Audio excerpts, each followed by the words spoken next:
We'll meet Baltimore's best bouncers and we'll find out the techniques they use to help them keep the peace. Bouncers come in all shapes, sexes, and ages. They work the door, behind the bar, serve the drinks, and maintain order. Tonight, evening's list makers, Chip and Bob, bring us Baltimore's best bouncers. I haven't had an idea in 20 years. I left my wallet home. You ain't getting in. That's Corky Franklin, one of the toughest bouncers around. He's not letting you in. Yeah, I got one. Yeah, I'm fine. Hey, Gord. Yeah, I'm getting in. Fine. I'm gonna bring a wallet. It's me, Chip. I know who you are, but if you don't Well, you know what? I haven't had an idea in 20 years. Most people have a misconception that you have to be big or bad to be a bouncer, but you don't have to be. Myself, I try to talk everybody out of fighting, because I don't have to prove nothing to anybody. Well, there he is, Magnum P.I. Before Hawaii, he was throwing drunks out of a bar in Baltimore. This piece here is actually pretty funny, because these guys here are trying to get thrown out, so you can see what a bouncer does and does not do when throwing drunks out. Like I said, it's pretty funny. Let's check it out.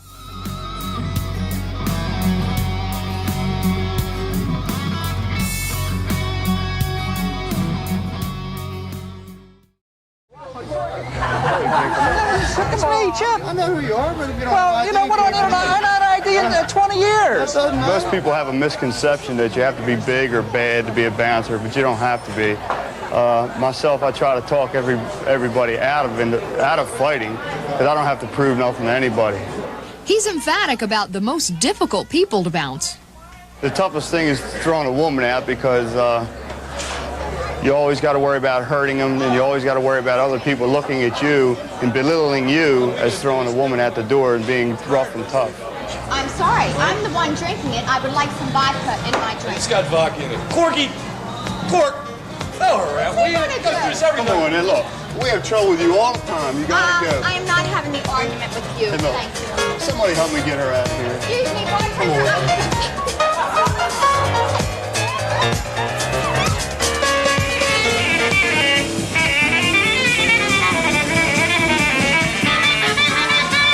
Bob Haynes wears many hats at the Sportsman's Lounge. He works the bar, the door, and is also the bouncer. Here, a bouncer should have finesse. In some places, I imagine a bouncer has to be strong. But here, finesse is more important. And in fact, I would think finesse would be more important any place. Everyone wants to try you. When you're a bouncer, everyone wants to try you. Prove they're macho, they have influence, they can break rules, or they just feel that they're important. Everyone is important. I realize that she's your girl, but we just have a dress code. And when you have a dress code, you must adhere to it. Look, honey, we'll go somewhere else. Go on, get dressed and come back. You enjoy the music. Well, guys, how do you go about finding the best bouncers? Well, aside from the demographics and the neighborhoods, you got to look at strength, diplomacy, tact, psychology. Besides, we've been thrown out of some of the best and the worst places in Baltimore. The Sandbar at Rivera Beach is big, noisy, and a haven for hard rockers. And Vince Iorio is one of the 5 bouncers who helps maintain order. The Sandbar has a certain type of crowd. They're wild, and I mean, you need people to control them. Tonight we got 5 bouncers, okay? It's not that we have so much trouble, it's to keep trouble from happening. Usually when we bounce somebody out of the bar, either give them a headlock or a bear hug. And that way they can't move, they can't hurt you, and you really don't hurt them at all.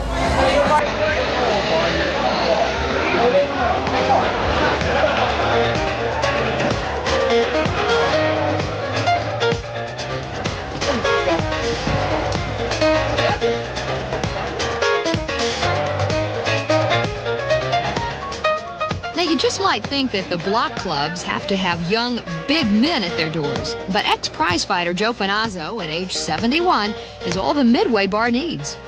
Now, Joe has been handling our door for several years, and he's been doing it very efficiently, not by being a bouncer, but by being a doorman.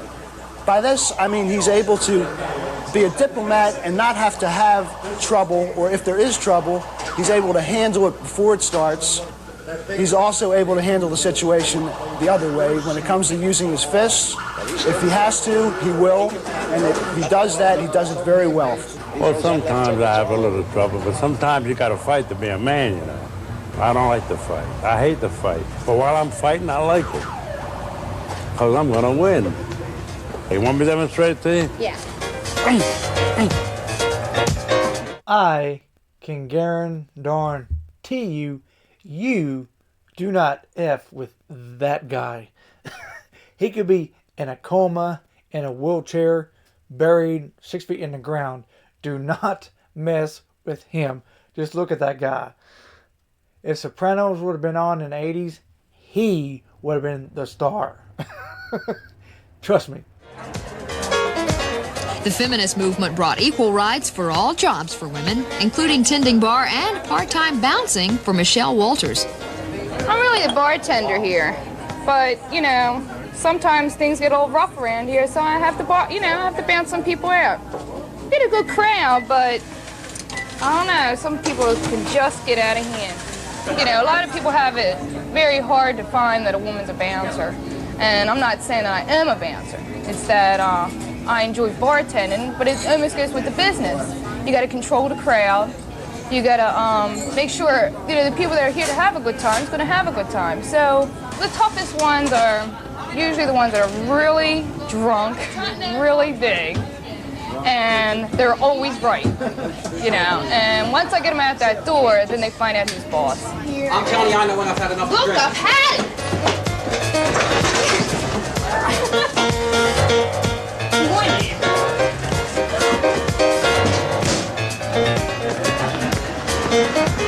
You know, it really was an interesting list, but the bouncers that aren't on your list, you guys are in trouble. That's a good one, yeah.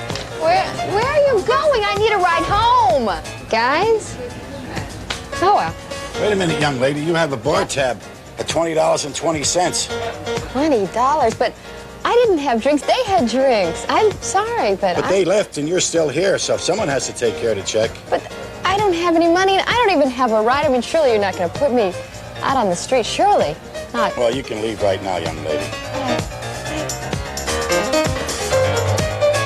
Golly. I guess they can bounce me. That Chip and Bob, two list makers on my list. I decided to look up our old friend Joe on Google. Check this out. He was one of 7 brothers, and every single one of those brothers were professional fighters. Get that, 7 brothers. It says here, of course, there was Joe, Victor, Jackie, Sam, Eddie, hey, that's me, Johnny, and Anthony. Man, 7 brothers, all them boxers. Wow.